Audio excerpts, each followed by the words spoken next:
എന്തായി? നിന്റെ പേപ്പർ മാത്രമേ വാങ്ങിയുള്ളൂ അവിടുന്ന്?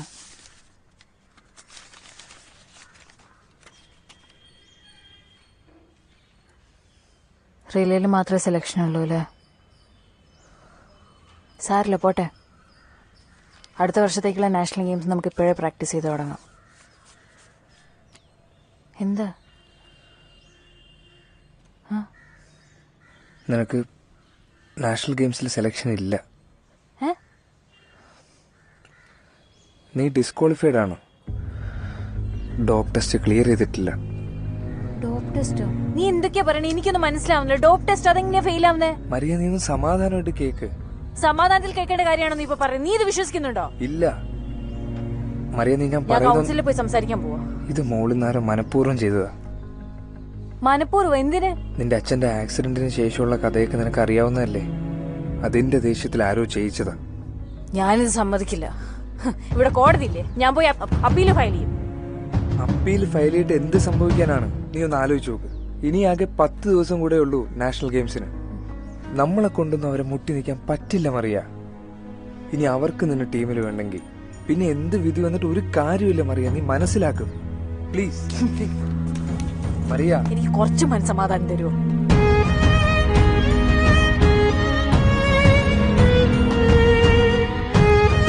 മറിയ,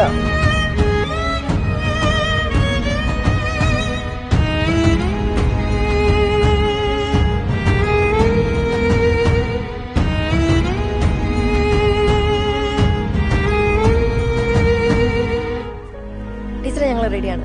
ടീച്ചറെ വാ ടീച്ചറെ നമുക്ക് കളിക്കാം. വാ ടീച്ചർ നമ്മൾ എപ്പോഴാണ് കളിക്കാൻ വരേണ്ടത്? ടീച്ചറെ നമുക്ക് കളിക്കാം. ടീച്ചറെ പോവാ. ഞങ്ങൾ ഇനി മുതൽ ഇപ്പൊ തന്നെ കളിക്കാൻ പോവാ. വാ ടീച്ചറെ. വാ.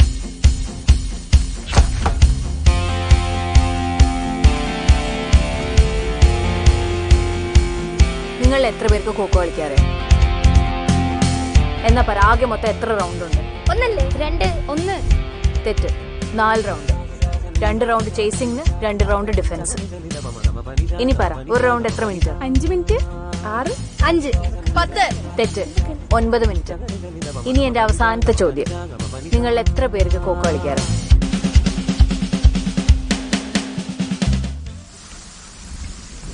അഞ്ജു, നീ പോയില്ലേ? വാ, എന്റെ കൈ കൂടെയാണ്, നമുക്ക് ഒരുമിച്ച് പോവാം. ഇല്ല ടീച്ചർ നടന്നോ. എനിക്ക് ഇവിടെയൊക്കെ ഭയങ്കര പേടിയാ. എന്നാ ഞാനും കുറച്ച് കഴിഞ്ഞ് പോവാം.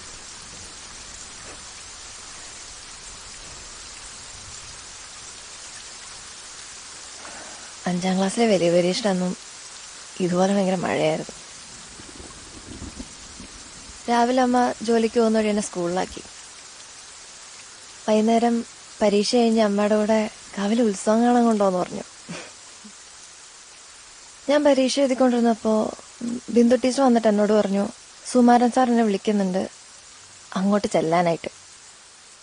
ഞാൻ സാറിൻ്റെ റൂമിലേക്ക് പോയപ്പോൾ ഞങ്ങളുടെ വീടിൻ്റെ അടുത്തുള്ള 2 ചേട്ടന്മാരവിടെ നിൽപ്പുണ്ട്. എന്തോ അത്യാവശ്യമാണ്, പെട്ടെന്ന് വീട്ടിലേക്ക് ചെല്ലണമെന്ന് പറഞ്ഞു.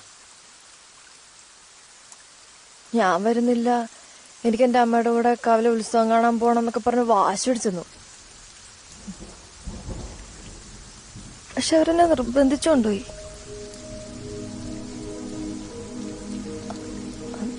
അന്ന്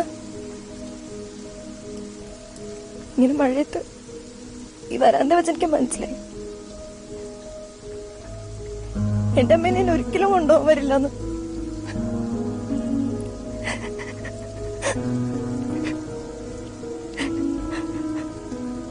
അതിനുശേഷം ഇങ്ങനെ മഴയത്ത് ഇവിടെ നിൽക്കുമ്പോ ആ ഗേറ്റിലേക്ക് ഞാൻ നോക്കി നിൽക്കും. എന്റെ അമ്മ എന്നെ കൂട്ടാൻ പറയുന്നത് ഞാനൊന്ന് ആഗ്രഹിക്കും.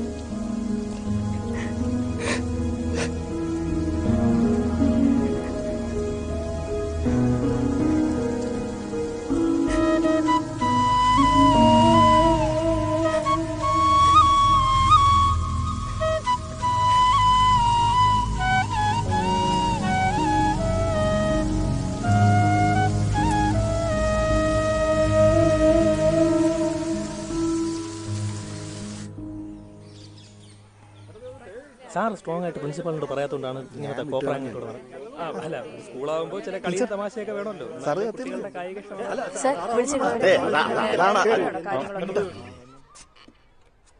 നമ്മുടെ സ്കൂളിലെ കോക്കോ ടീമിലെ കുട്ടികളുടെ രക്ഷാകർത്താക്കളാ. ടീച്ചറോട് അവർക്ക് എന്തോ പറയാനുണ്ടെന്ന് പറയും. ടീച്ചറെ, ഞാൻ അഞ്ജുവിന്റെ അച്ഛനാ. കളിയുടെ കാര്യം പറഞ്ഞോണ്ട് കുട്ടികളെ ഈ സ്കൂളിന് പുറത്തേക്ക് കൊണ്ടുപോകാൻ ഞങ്ങൾ സമ്മതിക്കത്തില്ല. അയ്യോ, പക്ഷെ ഞങ്ങൾ എല്ലാം റെഡിയായി കഴിഞ്ഞു. എന്റെ ടീച്ചറെ, ഞങ്ങൾ കുട്ടികളെ വിടുന്നതേ വല്ലത് 4 അക്ഷരം പഠിക്കാനാ, അല്ലാതെ കളിച്ചു നടക്കാനല്ല. ഞങ്ങൾക്കോ ഈ തുരുത്തിൽ നിന്ന് രക്ഷപ്പെടാനായില്ല. പിള്ളേരുടെ ഭാവിയെങ്കിലും നിങ്ങൾ നശിപ്പിക്കരുത്. അയ്യോ സർ, അവരുടെ ഭാവിക്ക് ഒന്നും സംഭവിക്കാൻ പോകുന്നില്ല. ചിലപ്പോ അവസരങ്ങളുടെ ഒരു ലോകമായിരിക്കും അവർക്ക് തുറന്നു എന്റെ കിട്ടാൻ പൊന്നു പോകുന്നത്. ടീച്ചറെ, ഞങ്ങൾ കുട്ടികളെ ഒളിമ്പിക്സിനൊന്നും വിടാൻ പോകുന്നില്ല. ഞങ്ങൾ വെറും സാധാരണക്കാരാ. ഞങ്ങളുടെ പരിമിതികളെ കുറിച്ച് ഞങ്ങൾക്ക് നല്ല ബോധ്യമുണ്ട്. എടുക്കാൻ പറ്റാത്ത സ്വപ്നങ്ങളും പ്രതീക്ഷകളും ഒന്നും കുട്ടികൾക്ക് കൊടുക്കരുത്. അല്ല, ഞങ്ങൾ എന്ത് വിശ്വസിച്ചാ ടീച്ചറിന്റെ കൂടെ ഞങ്ങളുടെ കുട്ടികളെ ഇത്രത്തോളം ദൂരം വിടുന്നത്? വിടാൻ പറ്റില്ല, അങ്ങോട്ട് പറഞ്ഞു കൊടുക്ക്. എന്തായാലും എന്റെ മോളെ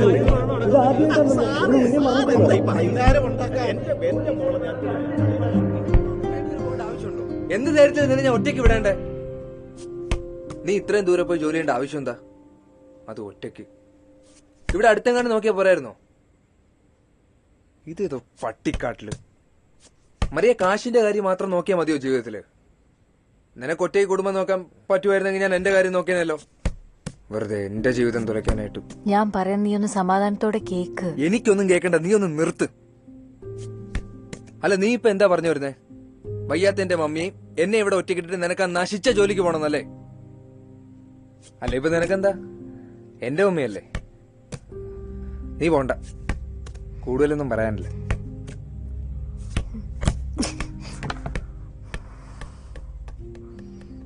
ഒന്നിരിക്കോ?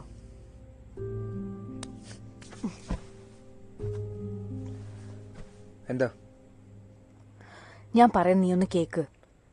ഈ ജോലി നമുക്ക് 3 പേർക്കും കൂടെ വേണ്ടിയാണ്. എത്ര പേർക്ക് എത്ര കാശ കൊടുക്കാണെന്ന് വല്ല ഐഡിയ ഉണ്ടോ? കടം കയറി കയറി ആകെയുള്ള വീടും കൂടെ പോവാറായി. ഒറ്റ ദിവസം കൊണ്ട് കോടീശ്വരനാകാനുള്ള നിന്റെ ഒരു പ്ലാൻ ഉണ്ടല്ലോ, അതുകൊണ്ട് ഉള്ളത് മൊത്തം കൊണ്ടുപോയി തൊലച്ചിട്ടുണ്ട്. ഇനി ബാക്കി കയ്യിൽ എന്താ ഉള്ളേ? ഞാൻ പറയാൻ നീ ഒന്ന് മനസ്സിലാക്ക. ഈ ജോലി നമ്മുടെ അവസാനത്തെ കച്ചി തുരുമ്പ. അത് ഞാൻ എങ്ങനെയാ കൊണ്ടേ കളയുന്നേ? നിനക്ക് വരാൻ പറ്റില്ലേ കുഴപ്പമില്ല, മമ്മീനെ ഞാൻ കൊണ്ടുപോയിക്കോട്ടെ പ്ലീസ്. നീ അത്ര വലിയ ത്യാഗമൊന്നും ചെയ്യണ്ട. ത്യാഗാണോ അത്? അതെ, നീ വരുന്നതിന് മുമ്പ് മമ്മിയെ ഞാൻ ഒറ്റയ്ക്ക് തന്നെ നോക്കിക്കൊണ്ടിരുന്ന. എന്തായാലും സ്വന്തം മോ നോക്കുന്ന പോലെ ആവൂലല്ലോ. ബെൻ, ഞാൻ പറയുന്നത് നീ മനസ്സിലാക്ക്. മമ്മിക്ക് ഇപ്പൊ ആവശ്യം എന്നെയാണ്. ഞാൻ നോക്കിക്കോളാം പ്ലീസ്. നീ അതോർത്ത് ടെൻഷൻ അടിക്കണ്ട. നിനക്ക് പോണേ പൊക്കോ, പോയി സന്തോഷമായിട്ട് നിന്റെ ജോലി. മമ്മിയെ ഞാൻ നോക്കും. നീ മമ്മി ഇവിടെ ഉള്ളപ്പോ ഞാൻ എങ്ങനെ അവിടെ പോയി സന്തോഷമായിട്ട് നിൽക്കുന്നേ? എന്തിനാ ഈ വാശി? അത് വിട്. ഞാൻ പറഞ്ഞല്ലോ മറിയ, എനിക്ക് മമ്മിയെ പിരിഞ്ഞിരിക്കാൻ പറ്റില്ല. ആ പട്ടിക്കാട്ടിലോട്ടും വരാൻ പറ്റില്ല. മമ്മിയെ ഞാൻ നോക്കി. ഇതിന്റെ പേരിൽ ഒരു തർക്കം വേണ്ട. ആ മമ്മി ദാ വരുന്നു.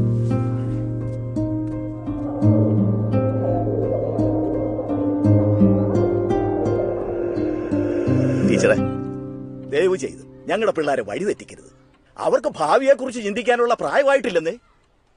കുട്ടികളെ ട്രെയിൻ ചെയ്യിപ്പിച്ച് തുടങ്ങിയപ്പോ തന്നെ ഇങ്ങനെയൊരു കൂടിക്കാഴ്ച ഞാൻ പ്രതീക്ഷിച്ചതാണ്. പുറത്തുപോയി കളിക്കുമ്പോൾ തന്നെ നമ്മളുടെ കുട്ടികളുടെ ആത്മവിശ്വാസവും കാഴ്ചപ്പാടും എല്ലാം മാറും. ഖോഖോ അതവരുടെ രക്തത്തിലുള്ളതാണ്. നാളെ സ്റ്റേറ്റ് ലെവലോ നാഷണൽ ലെവലോ കളിച്ചവർ ജയിച്ചു വരുമ്പോൾ ഒന്ന് ആലോചിച്ചു നോക്കൂ. അവർക്ക് പുതിയൊരു ജീവിതം ഉണ്ടാവും, നല്ലൊരു ജോലി ഉണ്ടാകും. നിങ്ങളൊക്കെ പോലെ തന്നെ ഒരു സാധാരണക്കാരനായിരുന്നു എന്റെ അച്ഛനോ. പക്ഷെ അദ്ദേഹത്തിന് വലിയൊരു സ്വപ്നം ഉണ്ടായിരുന്നു. ആ സ്വപ്നത്തിൽ വിശ്വസിക്കാൻ അദ്ദേഹം എന്നെ പഠിപ്പിച്ചു. അതുകൊണ്ടാണ് ഇന്ന് എനിക്ക് ഈ ജോലിയും ശമ്പളവും എല്ലാം ഉള്ളത്. ഇതിനുള്ളൊരു അവസരം മാത്രമാണ് ഞാൻ ചോദിക്കുന്നത്. നാളെ രാവിലെ വള്ളക്കടവിൽ കുട്ടികൾക്ക് വേണ്ടി ഞാൻ കാത്തു നിൽക്കും.